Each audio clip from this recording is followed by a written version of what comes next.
As I sit here, I want to take a quick moment to emotionally dump, especially in the month of May, that's Mental Healing Month. And I know for those who know this, it's Mental Awareness Month, but I have renamed it Mental Healing Month. And the story I want to share is I had a quick conversation with my mother today, and we were talking about emotions. And the specific place we were talking about emotions is when you, as a person, loves your family so much that you give them your whole heart, your mind, and your spirit, and they have a perspective of your emotions. The specific emotion I'm talking about is survivor's guilt. When you have been the one in your family that have been successful, but others in your family are not as successful. No shade on those family members, but what you feel as somebody who has attained a level of success, you feel responsible for the well-being of everyone in your family. Whether it's financially, whether it's mental availability, whether it's spiritual leadership, you feel ultimately responsible. And I don't know who I'm talking to today. My mother and I was able to unpack that, because what she was able to share with me is say, hey, you're not responsible for everyone else's issues, problems, financial. You are responsible for yourself and for your family. You are responsible for what God has given you to be steward over. That's your wife, your children, first.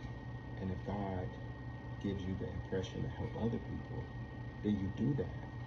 But don't put the cart before the horse. Don't take things out of your family's mouth, your wife's mouth, your kids' mouth, and give to everyone else, because that will leave you emotionally drained. I know there's people out there that deal with guilt, that deal with feeling obligated, that are emotionally manipulated by family members because they don't do what those family members want them to do. They don't help those family members in a way that they feel like they should help those family members. And this could be related to a famous person or a sports figure or anyone who is successful financially. But the reason why I'm sharing that today is because I no longer want myself to be manipulated, you to be manipulated, by being responsible for those around you when God is ultimately responsible. Number one, get out of God's way. Let God be God. Let Him take care of their needs. Number two, go to Him with direction. Like if you're about to give to somebody, whether it's financially, emotionally, mentally, spiritually, go to God and say, God, do you approve of me moving in this space with them? And wait to see what God's going to say. And number three, be obedient. God says, no, don't do it, in spite of how you feel, in spite of how people make you feel. And last but not least, allow yourself to trust your gut, trust your discernment. Go to God's word, look for encouragement, look for protection, set boundaries, healthy boundaries.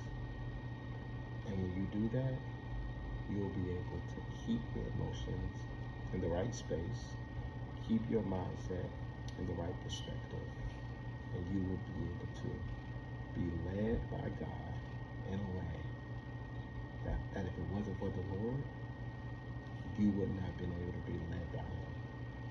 This is a blessing to anybody who needs to no longer be emotionally manipulated.